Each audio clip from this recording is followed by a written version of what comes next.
I think Americans are a little perplexed when they see news reports of inflation coming down, and yet they don't notice any of their prices coming down. It's still shocking to go to the store and have your bill be a lot higher than it used to be.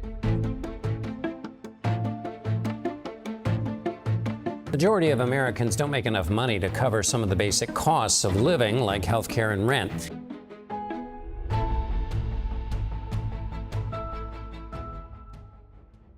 Inflation is coming down. That's what we've been hearing for months. Central banks are winning the battle. Inflation rates are falling.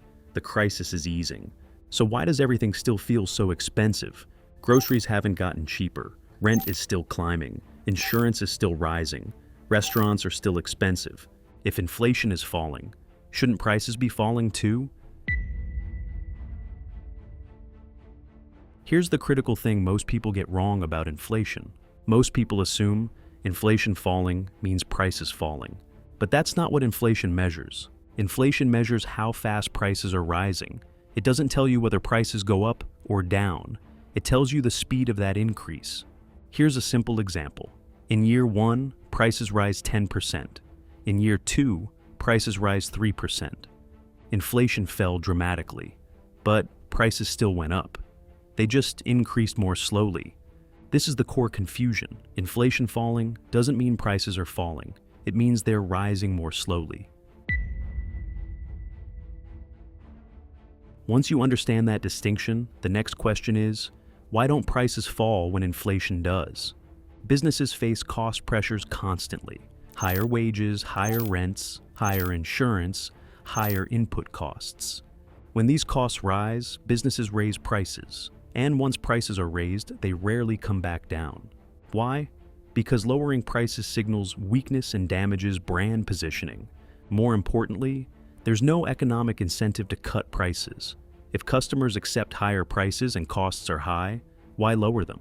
Companies rarely reduce prices unless there's intense competition or technology dramatically cuts costs. For most goods, especially labor-intensive services, there's no reason to lower prices. So prices stay high even when inflation falls. This creates what I call the price reset effect.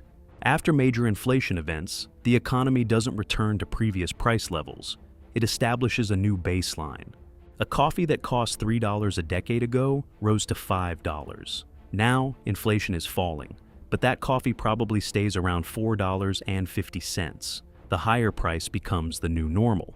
Housing is the same. Pre-pandemic, homes cost 3.5 times median income. After inflation, that hit 5 to 6 times income. Even as inflation moderates, homes won't return to 3.5 times income. That higher price is now the baseline.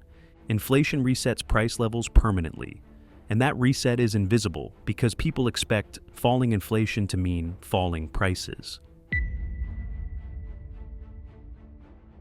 If prices don't fall, what does? Your purchasing power falls, and that's what matters. Your salary might increase year over year, but if prices rise faster, what you can actually buy decreases. A $150,000 salary in 2025 buys roughly what a $75,000 salary bought in 2005. Prices are higher. Purchasing power is lower. This is why inflation falling feels so disconnected from reality. Prices haven't fallen. You're still struggling. But the real issue isn't whether prices fall, it's whether incomes catch up. Historically, they don't. That's why the cost of living squeeze persists even when inflation moderates. This raises an obvious question. Do prices ever actually fall? Yes, sometimes. Technology, competition, and productivity improvements can reduce prices significantly. Electronics are the clearest example. A TV that cost $1,000 in 2000 now costs $300. Computers, smartphones, and digital services have become cheaper in real terms. Manufacturing and production efficiency enabled these price reductions. But notice what didn't get cheaper: housing, healthcare, education, childcare, food. The things people need most, shelter, health, education, nutrition, tend to be the least likely to get cheaper. They require labor, land, or infrastructure. Those inputs have structural cost pressures that don't get solved by technology alone. So, prices can fall, but the things that matter most for cost of living rarely do. Step back, and this connects to everything we've explored on this channel. As we discussed in Why Governments Need Inflation, modern economies are designed to tolerate moderate inflation, not falling prices or stable prices. This is intentional. Inflation encourages spending, discourages hoarding, and erodes debt burdens. Falling prices or deflation would slow economic activity. So, when inflation moderates, it doesn't mean prices are falling. It means the system is still inflating, just more slowly.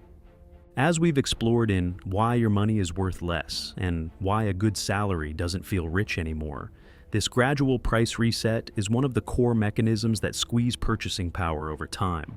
It's not dramatic, it's not obvious, but it's systematic. That's why inflation falling feels so disconnected from reality.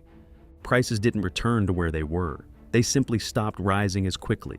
You're still facing higher costs. Your purchasing power is still lower.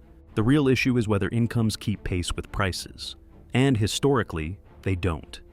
Understanding that difference explains why so many people still feel the cost of living squeeze, even as inflation falls. The system is working as designed, prices have risen permanently, and falling inflation doesn't reverse that.